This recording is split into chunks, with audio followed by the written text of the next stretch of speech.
인도네시아는 최근 전 세계 그 어떤 나라보다도 엄청난 전력 상승을 이뤄냈습니다. 인도네시아의 피파 랭킹은 129위이지만 지금의 전력을 전혀 반영하고 있지 못하다고 말하고 있습니다. 인도네시아는 최근 수많은 귀화 선수들을 영입하면서 전력을 상승시켰고 아예 다른 팀이 되어버렸습니다. Sepak bola Indonesia saat ini mendadak menjadi perbincangan insan sepak bola dunia. Performa yang terus menanjak membuat negara-negara lain bangga akan kemajuan tersebut. Namun, itu tentunya membuat was-was lawan kita di grup C pada round 3 kualifikasi Pra-Piala Dunia yang sedang kita arungi. Berikut ini adalah video dari Korea yang membahas tentang keberhasilan sepak bola Indonesia semenjak dilatih oleh Shin Tae-yong. Mari kita saksikan bersama-sama. 인도네시아가 1승을 준비하고 있습니다. 인도네시아가 역사상 최초 1승을 준비하고 있습니다. 인도네시아가 바레인과 중국을 상대로 역사상 최초 월드컵 아시아 3차 예선 1승을 준비하고 있습니다. 인도네시아는 최근 전 세계 그 어떤 나라보다도 엄청난 전력 상승을 이뤄냈습니다. 인도네시아의 피파 랭킹은 129위이지만 지금의 전력을 전혀 반영하고 있지 못하다고 말하고 있습니다. 인도네시아는 최근 수많은 귀화 선수들을 영입하면서 전력을 상승시켰고 아예 다른 팀이 되어버렸습니다. 신태용 감독 부임 이후 2020년부터 인도네시아는 지난 49경기에서 24승 12무 13패를 기록했는데요. 인도네시아 역사상 최초로 아시안컵 16강 진출과 사상 처음으로 월드컵 아시아 3차 예선에 진출하는 쾌거를 이뤄냈습니다. 인도네시아가 역사상 최초로 아시안컵 16강에 진출하고 월드컵 아시아 3차 예선에 진출했다는 것. 그 자체만으로도 이미 역대 최고의 성적을 거둔 것이었습니다. 그러나 지금은 월드컵 본선 진출을 꿈꾸고 있습니다. 게다가 이번 북중미 월드컵부터 참가국이 기존 32개국에서 48개국으로 늘어나면서 아시아에서 출전할 수 있는 국가도 4.5개국에서 8.5개국으로 크게 늘었기 때문입니다. 현재 18개 국가가 참가하고 있는 아시아 3차 예선에서 절반 이상에 든다면 월드컵 본선 진출을 이뤄낼 수도 있는 긍정적인 상황입니다. 인도네시아는 과거 네덜란드의 지배하에 놓이면서 수많은 인도네시아인들이 네덜란드 본토로 이주하거나 네덜란드의 지배를 받던 남아공 지역 및 수리남 지역에 정착했습니다. 그래서 현재 네덜란드에는 많은 인도네시아 후손들이 살고 있고 2022년 기준으로 34만 9,301명에 달합니다. 이에 따라 축구 강국인 네덜란드에는 인도네시아 혈통을 가진 네덜란드 축구 선수들이 상당히 많이 있는데요. 맨체스터 유나이티드와 아스널에서 뛰었던 프리미어리그 득점왕 공격수 로빈 반 페르시와 현재 리버풀에서 뛰고 있는 버질 반다이크도 인도네시아 혈통이 있는 선수입니다. 현재 네덜란드에는 국가대표에 뽑히지 못하지만 실력 있고 유럽리그에서 뛰고 있는 인도네시아 혈통의 선수들이 많이 있습니다. 인도네시아 축구협회는 이런 부분을 이용해 국가대표에 꿈이 있는 선수들에게 귀화 제안을 하면서 이들을 받아들이고 국가대표로 소집하면서 인도네시아 대표팀의 전력을 끌어올렸습니다. 그리고 그 성과로 역사상 최초 아시안컵 16강과 월드컵 아시아 3차 예선 진출을 이뤄냈는데요. 귀화 선수들의 재미를 본 인도네시아는 이후에도 계속 귀화 선수들을 영입했고 더욱 많은 귀화 선수로 이루어진 대표팀을 만들어서 아시아 3차 예선 2경기를 치렀습니다.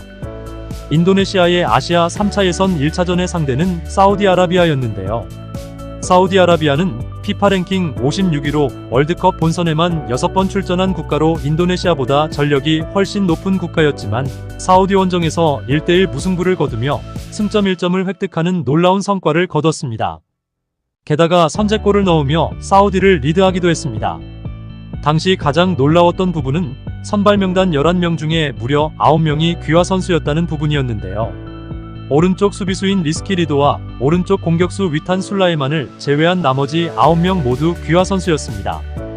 인도네시아의 아시아 3차 예선 2차전 상대는 호주였는데요. 호주는 피파 랭킹 24위로 지난 카타르 월드컵에서 16강에 오르는 저력을 보여준 아시아 강국입니다. 인도네시아는 홈에서 강호 호주를 상대로 0대0 무승부를 기록하며 쉽게 지지 않는 팀이 되었음을 증명했습니다. 인도네시아와 호주는 불과 몇 개월 전에 아시안컵 16강에서 맞대결을 펼쳤고 당시에는 호주가 4대0으로 크게 이겼습니다. 그러나 그 몇 개월 사이에 여러 명의 새로운 귀화 선수들이 인도네시아 대표팀에 합류했고, 호주는 완전히 다른 팀과 싸워야 했으며 쉽게 이길 수가 없었습니다.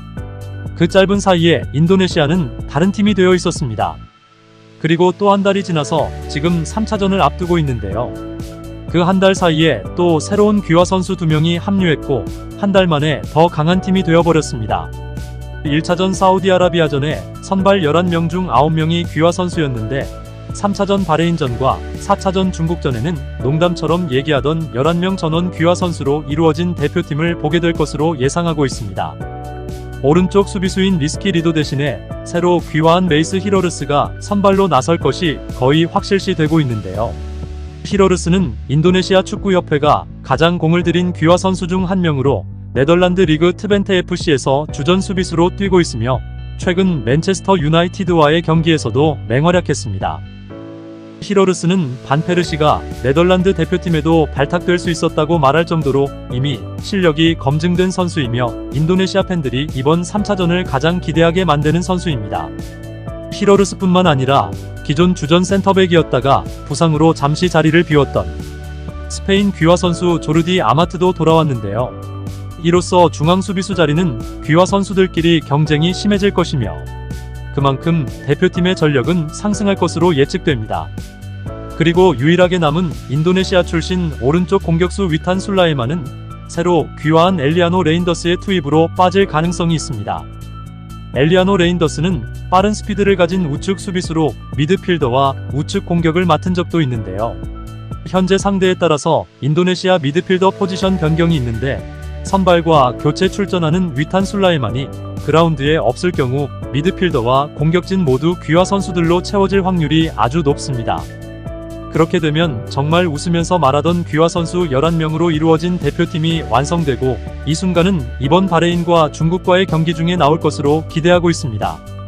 인도네시아의 이번 두 경기는 3차 예선에서 가장 중요한 경기인데요. 실질적인 조 4위 경쟁을 하는 두 국가와의 맞대결이기 때문입니다. 바레인과 중국의 입장도 마찬가지입니다. 실질적인 경쟁 국가의 맞대결에서는 절대적으로 이겨야 하기 때문입니다.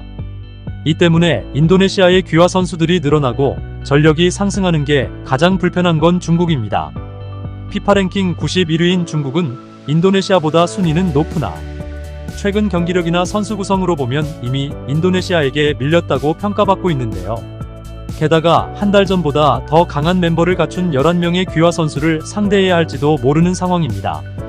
중국 팬들은 매번 달라지고 강해지는 인도네시아 선수 명단을 보면서 먼저 경기한 사우디아라비아와 호주가 부럽다라고 말하고 있습니다. 또한 이번 10월 15일 인도네시아와의 첫 번째 경기와 내년 6월 5일 두 번째 경기는 완전히 다른 팀을 상대하게 될지도 모른다고 말하고 있으며 인도네시아는 늦게 만날수록 더욱 어려운 상대가 될 거라고 한숨을 쉬기도 했습니다. 인도네시아는 아시아 3차 예선에서 조 4위를 차지하기 위해 승점 15점을 목표로 하고 있는데요. 현재 2점을 획득했고 남은 8경기에서 승점 13점을 목표로 하고 있습니다. 바레인과 중국을 상대로 모두 이기려는 경기를 준비하고 있습니다. 사우디아라비아와 호주와의 경기에서는 지지 않는 경기를 보여줬다면 바레인과 중국의 경기에서는 이기려는 경기를 보여줄 예정입니다. 인도네시아 귀화 선수들을 보면 상당수가 수비수이거나 수비를 잘하는 선수들로 구성되어 있는데요. 실제로 대표팀의 전력이 수비는 좋으나 공격이 약하다는 평가를 받고 있고 이를 개선하기 위해 새로운 공격수를 찾고 귀화를 제안하고 있습니다. 이런 진행 과정을 옆에서 지켜보고 있는 중국은 인도네시아를 이기려면 이번에 이겨야 하며 이번에도 이기지 못한다면 다음번에도 이기지 못할 거라고 말하고 있습니다. 인도네시아는 10월 11일 바레인을 상대로 바레인 원정 경기를 갖고 이후에 15일 대망의 중국을 상대로 중국 원정 경기를 갖게 됩니다. 인도네시아가 역사적인 아시아 3차 예선 첫 승리를 달성하게 될지 그리고 그 역사적인 1승 재물이 누가 될지 계속해서 지켜보겠습니다.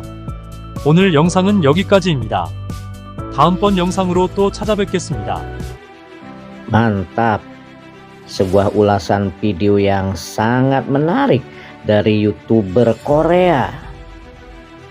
YouTuber ini memang terlalu sering membahas tentang kemajuan sepak bola Indonesia semenjak ditangani oleh kepala pelatih Sinteyong.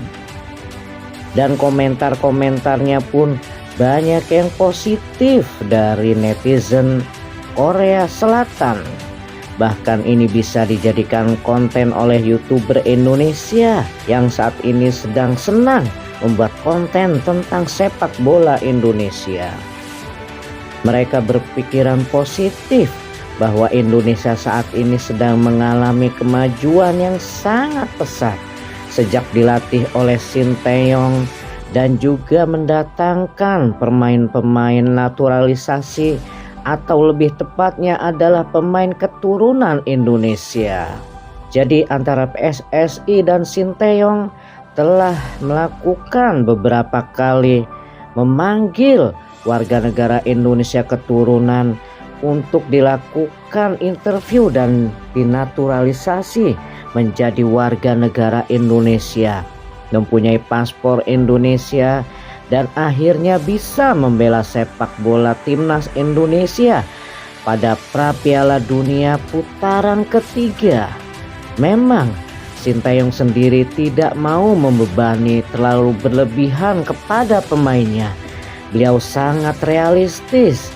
Indonesia ditargetkan beliau mencapai posisi 3 atau 4 pada grup C ini, sehingga kita bisa melaju kepada putaran keempat pra Piala Dunia untuk melawan grup yang selevel.